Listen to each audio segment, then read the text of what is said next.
All right, good morning. It's Rob, and I've come on here today to talk about the politics behind Michael Jackson's dangerous record. Shout out to Leon on the Michael Jackson Facebook group who posed a question to me, and I thought this is probably a topic that deserves coverage in one of my famous videos that you are watching right now. I start out every video by saying that yes, I was in the studio. I worked at the studio and was there every day, pretty much, during the couple of years that Michael Jackson was recording Dangerous at the Record One studio in Sherman Oaks, California, right there on Ventura Boulevard. So I was around every day. I was a part of it just by being there and observing. But nothing I did on that record had any importance or impact. Anybody could have done what I did. I enjoyed doing it, had a lot of fun, and got my name on the record even, which is very cool. But I was answering the phones, and I was picking up their lunch orders, and I was just an employee at the studio to be there for whatever they happened to need outside of the actual recording rooms where Dangerous was being recorded. So very often, matter of fact, most of the time, I was not in the rooms where the music was being made. The music was very loud, and I heard it throughout the whole building. Record One is not a big studio, so anything that was happening in one of the studios, even with the door closed, they listened loud enough that I could hear the music and hear the development of the songs. So I just like to point out that, hey, I was there, and being there was very cool, but my role as far as doing anything important on the record was pretty minimal. Anyway, now that I've gotten that out of the way, I'm going to start with the story here, which doesn't really specifically have to do with MJ, but it kind of sums up the topic that I'm going to talk about today, which was scheduling your time to work with MJ and why some people were successful and got their songs on the Dangerous record, and some people got frustrated and did not. I'm going to focus on two songs, actually, specifically. I'm going to talk about Monkey Business, and I'm going to talk about Serious Effect, and why I think neither one of them ended up on Dangerous, as an example of two songs that didn't make the cut. Of course, we know there are many songs they were working on during the period when Michael was doing Dangerous that didn't end up on the album, so I'll generally talk about that topic today. My first story that I'm starting off with is related to Michael because I'm talking about Brad Buxer. Brad Buxer was a keyboard player, a synthesizer player, who came in and did a lot of work on Michael's songs over the couple of years that I worked there. On the road, I believe he became Michael's musical director. So at least for a time, I think during the Dangerous tour, he was the guy who was in charge of the band, of all the music being performed on stage when Michael Jackson was touring Dangerous. So he made sure the sounds were right and the musicians were playing the right parts, and everything was coming together correctly, and worked on the arrangements, how they were going to change from what's on the record to what you heard live, all that stuff. So that's a guy named Brad Buxer. And after Dangerous finished up, I had spent 2 years answering the phones and getting lunch. So I thought that's enough. I went out into the world and tried to be a recording engineer for music for a while myself. And today I'm actually a recording engineer, but for films and TV. So I've moved out of music into working on films and TV, but I'm still involved in the industry that way.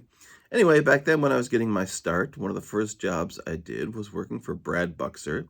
He had a home studio way at the top of Laurel Canyon, where he lived in a home that overlooked the beautiful canyon and trees and all the nature right outside his door. If you've been to Los Angeles and you know Laurel Canyon, it's a mountain and steep hills and all that kind of stuff where a lot of creative people were.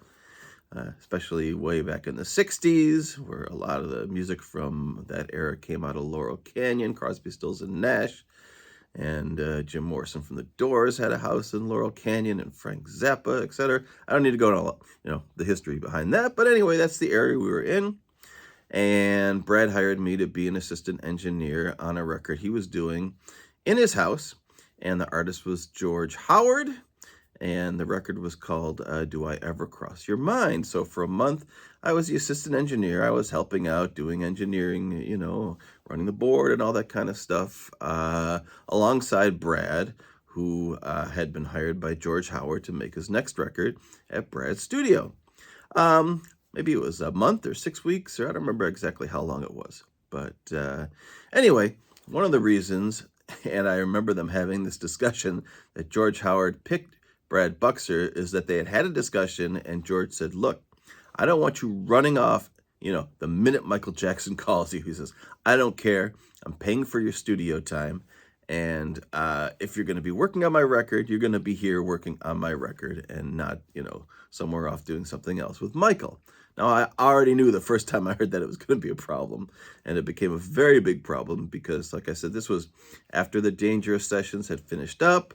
It may even have been after the record came out. I don't remember. Yeah, it must have been because I still worked there when the record came out. So I don't remember the exact timeline, but anyway, it was 6 months or a year or so after Dangerous had come out that I was working with Brad Buxer. And George Howard and him had already discussed his connection with Michael and that, George should be the priority here during this project. Now, Brad was preparing for the Dangerous tour. So obviously he was still involved with Michael and still, needed to run over and deal, with things, regarding the tour or music or whatever. So I knew there was going to be a problem, and there was. And one day I showed up to the studio.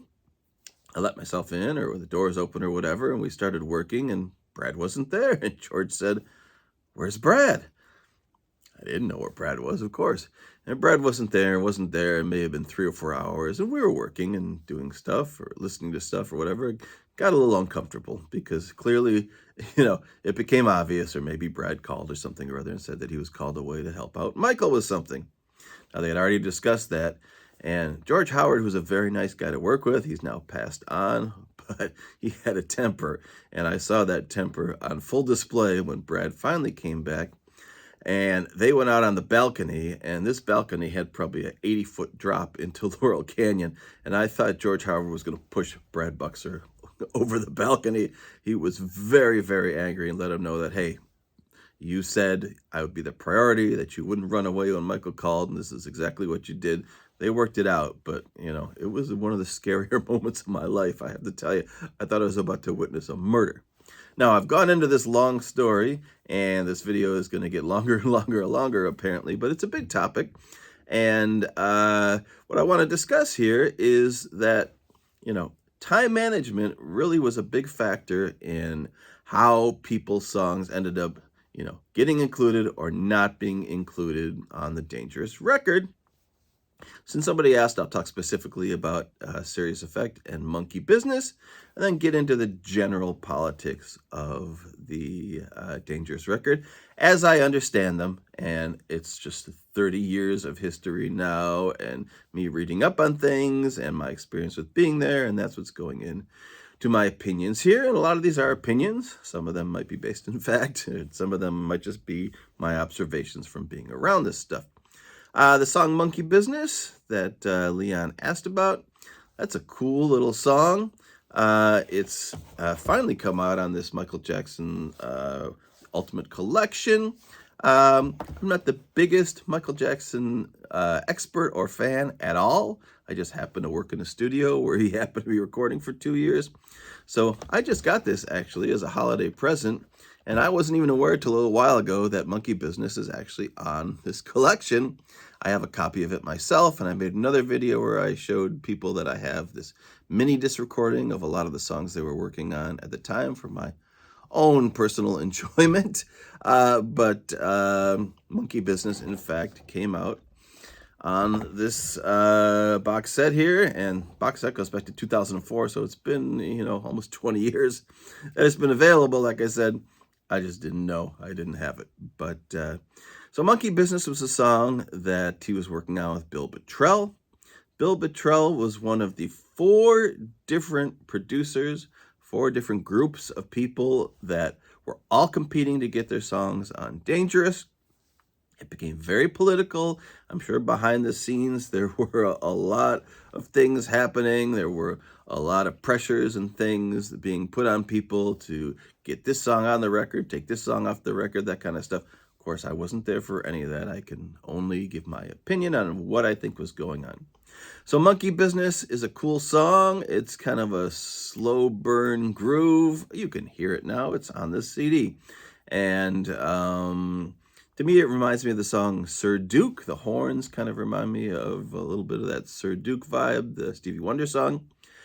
And I'll go on to a little aside here and say that I actually did meet one of Michael's monkeys.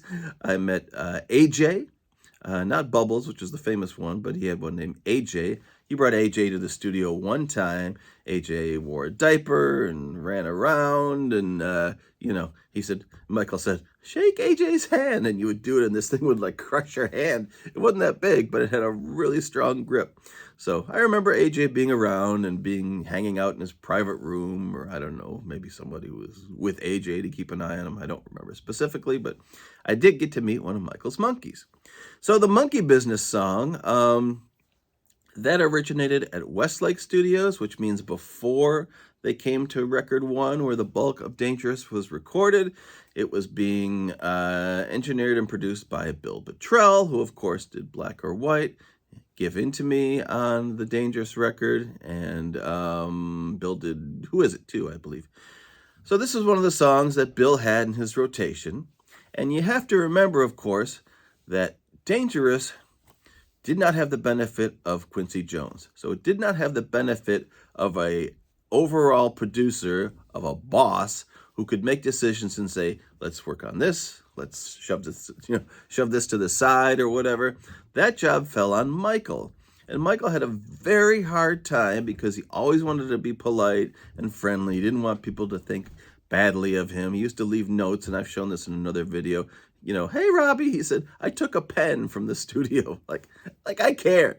You're paying $5,000 a day. Take all the pens you want. But anyway, so he didn't want to hurt people's feelings. He was very concerned about stuff like that. So it was a very difficult position for him to be in, to decide which songs they were going to work on, which songs were going to be on the Dangerous record, which songs they were going to put aside and forget about. So that was tough for him. And like I said, there was a lot of pressure and a lot of politics. And you have to, of course, think, if I get my song on Dangerous, this is mailbox money for the rest of my life. If you don't know mailbox money, it's royalties that you get by having a song on a huge record like Dangerous. Even a song that doesn't become a single, even a song that doesn't really get any airplay, if it's on the record, you're going to get X amount of dollars for the rest of your life. So obviously, there's a lot of pressure, intense pressure and competition to get your song that you're working on Dangerous. In the case of Monkey Business, all I know is that they had worked on it previously at Westlake. They brought it over to Record One. I thought it was a cool song. Of course, Michael's very famous for his monkey, so having a song with the monkey sound effects, and I think Matt Forger was the person who went and recorded Michael's monkeys screeching and whatever that you hear on the song. Matt Forger was another guy who was there in the studio every day, and he was kind of doing special projects for Michael, and he would record a lot of like the sound effects or the little dialogue pieces. They're the different things that were being, attached to the songs, and would connect the different songs and different sections that weren't specifically musical. He did a lot of just making copies and editing and making, different mixes for Michael and that kind of stuff. But won't get into him. He had his own little special room, and I really didn't see much of the work he was doing when I was there, although he was there a lot, especially in the beginning of the project. Getting back to Monkey Business, I heard it a lot when I was at Record One. I was familiar with the song. Of course, I think I heard it towards the beginning of the record and as they were recording. And then as they moved on, well, I just didn't hear it that much anymore. So why was Monkey Business passed over? Why was it not included? It's very hard to say, and I wasn't in on those decisions or whatever, but my thoughts are that it was a song they had previously worked on. It had been around for a really long time, and I think it just got stale, and Michael got bored with it. He decided maybe he just particularly didn't like that song all that much. And the newer songs that they started to work on during the time I was there, like Black or White, Given to Me, were fresher, were more exciting for him. So ultimately, it just, got cut out, as many things do in the entertainment business, whether it's, a scene in a movie or a song on a record or whatever. Got left behind. And I can't tell you the specific reason why, but they worked on it for a while. Then it got passed over, put on the shelf. I'll say at this point that, again, Michael had a very hard time deciding what was going to be on Dangerous. He didn't have the help of Quincy, who could have put his foot down and said, Michael, I like this song. I don't like this song. Get rid of this. He didn't have that. He had to do all that stuff himself, and it was a very big challenge for him. We had a meeting with Sony executives maybe a year into the project. Those are the songs that I have copies of, which is the longer version of Give In To Me, the alternative version of Dangerous, where the wall falls on his head, and I've talked about all this stuff in other videos, and that's also on this here, the alternative version of Dangerous, where he gets hurt in the beginning. So they had a selection of songs to play for the executives to show them what Dangerous was going to sound like. And that selection of songs was like 110 minutes long. So he could not make a final decision on what was going to end up on this record, even as the record was, winding down, or the release date was approaching. He still had like 100 minutes of music that he wanted to put on Dangerous, which would have made it a double album. It was not going to be a double album. So he still had to ultimately cut out at least 20 more minutes from that mix of songs that he was working on. It was very hard for him to make those decisions. And like I said, there was a lot of pressure on him. Of course, he always wanted a top Thriller. Bad was good, but it wasn't as good as Thriller. It didn't have the sales numbers. Dangerous, of course, he wanted to be even better than that. So a lot of pressure, a lot of stress. And he didn't want to let anyone down or hurt anyone's feelings. So, he was in the middle of this difficult situation where he had to make these decisions and didn't want to make them.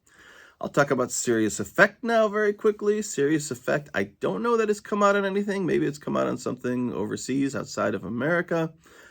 Serious Effect was kind of another funky, slow groove song that was worked on by Brian Loren. And Brian Loren worked with Richard Cottrell, who was his engineer. And they inhabited this studio at Record One where I worked, called Studio A. It was a smaller studio with older equipment. It was nowhere near as good, or, it didn't have the same kind of vibe. It wasn't a big, giant recording room like the main studio, Studio 2 they were working in. It was kind of like a alternate studio, off to the side. And that's where Brian Loren was working on songs like Serious Effect and many others. He did do the Bartman in that room, and he did Happy Birthday Lisa, the Simpsons songs.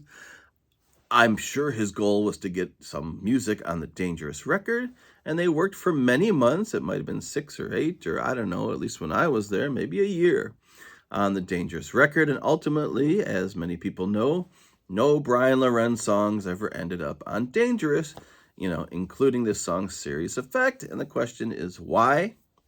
And it all goes down to what I said in the beginning, time management and having patience to work with Michael. So the setup was Brian Loren in Studio A, Bruce Swedien, and is it A or yeah, it is A and B. They also had studios 1 and 2 at Ocean Way. I got confusing, but Studio A was Brian Loren, and only Brian Loren worked in there. Maybe Bill Wittrell did a little bit of work in there, but not much. People didn't want to be in that studio because Studio B over there, the big studio at Record One, was the one where everyone wanted to work. So Studio B had all of Bruce Swedien songs and all of Bill Wittrell songs. Now, of course, they couldn't be in there at the same time. So there'd be a lot of competition. If Bruce Swedien was working in Studio B, Bill Wittrell wasn't doing anything for that time. And it could be for 2 weeks. It could be for a month. Who knows? But The problem was this, and this is the main thing, 20 minutes into the video that I want to get into, was you had to be available for Michael whenever he needed you. That was the issue with Brad Buxer that I talked about at the top of the video, and that is the issue, I think, that affected a lot of the final outcome of what ended up on Dangerous, was people's availability and people's patience to wait for Michael and, to be around and to be available when he wanted to work on the songs that you were involved in. So, in the case of Brian Loren, they worked on a bunch of these songs, and then Michael got pulled away and got interested in working on other things with Bruce Swedien and with Bill Bottrell, and maybe those songs were fresher, newer, more interesting to him. I can't say specifically, how those decisions got made, but Brian Loren and the engineer Richard Cottrell were still involved. They were still in the mix. They were still a part of the project, but it was clear like the focus wasn't on them at this particular time, and they got sick of it. So I was there. I came in every day. I know what was happening. And so they stopped showing up. Now, this was before the internet. This was before smartphones. We didn't have a lot of, channels on cable TV and things that we have now. So to be expected to show up every day to a studio and sit there for 8 or 10 hours because maybe Michael might want to work on something in your studio, and just to sit there and twiddle your thumbs and not do anything, obviously it's very boring. So I'm sure after a couple weeks of showing up every day, as they did, I saw Brian and Richard all the time and hanging out. There was a room with a couch and a, like a living room at Record One. It was set up like a house. So hanging out there, eating snacks, puttering around the studio, even though you didn't have anything to work on, it got boring. And they got bored and they stopped coming in. Now to Michael, when he eventually turned around and said, I want to work on something, with Brian Loren. Where's Brian Loren? I'm sorry, I do a terrible Michael imitation, but that's kind of how he sounded. So when he finally decided, I want to work with Brian Loren on the song Serious Effect, well, what happened? He wasn't there. They stopped showing up. They got bored. They just couldn't stand being there doing nothing for weeks on end. Well, Michael didn't like that at all. He wanted these people to be available, to be there when he felt like working on something, whenever that might be, on whatever day, and you never knew what day it was going to be. So Michael got tired of that. Michael didn't want to be chasing people around. I remember they called once and they had to come in from wherever they were, and it took a couple hours and they would work a little bit, but by then, I think Michael just felt like these people are not dedicated to the project. From his perspective, they should just be sitting there waiting for me. I'm not sure how they got paid. They had to be billing hours. I don't think it was just to get points on the back end of the record. Obviously, they had to be billing for their time, and they got bored and started doing other stuff. So Michael moved on from them, and that's why you don't hear any Brian Loren songs on the record. Now, the competition in the other studio, Studio B, between Bill Bottrell and Bruce Swedien, of course, were friendly when they saw each other and whatever. Well, I'm sure there was a lot behind the scenes going on there, too. Bill Bottrell was a younger guy. He was a hipper guy. He was more into the edgy kind of stuff, the rock stuff that ended up on Michael's records. Bruce Swedien, of course, did a lot of the big ballads and the more traditional Michael stuff that we've been used to hearing over the years. Of course, Bruce Swedien is one of the most, accomplished and creative and, one of the most knowledgeable engineers that ever existed on the planet. His records, of course, sound better than anybody else's records. He owned all the equipment and all the microphones to make sure that his stuff sounded as good or better than anything that anyone else could do. And he was a great guy and a lot of fun to be around. But there had to be competition, especially because they both were working in the same room. And again, they couldn't do stuff at the same time. So if Bill Bottrell was in there and he was doing Black or White for 2 weeks, well, Bruce Swedien was, I think he actually got a hotel room near the studio so he could be available to come in if needed very quickly. And, because Michael and Bruce had a working relationship, there obviously would be an understanding that, hey, if Bruce wasn't there and Michael wanted him there, well, it would be okay as long as Bruce, came in the next couple hours or whatever. He didn't have that same kind of feeling or tolerance for Brian Loren, who he didn't have experience working with like he did with Bruce, and he got tired of that, and that's why none of those songs are on the record. So there was a lot of competition between Bill Bottrell and Bruce Swedien, and obviously, if you get your song on Dangerous, you're going to get a bunch of money. So one of the few times I was actually inside the room and saw the recording was when Bill Bottrell started playing the guitar part to Give In To Me. He said, I've got this little beatbox groove, a groove on a drum machine, and I'm going to play this guitar part. And he told me what he was doing, and I'm trying to get Michael interested in this new song that I think will be good on the record. So I was there actually when all that stuff was recorded. The original stuff that he was doing, the original tracks on that record, I actually was there for an hour or two. They took pity on me and they said, actually, come on in and let's, take a look at what we're doing here today. So I actually got to see that and be a part of that.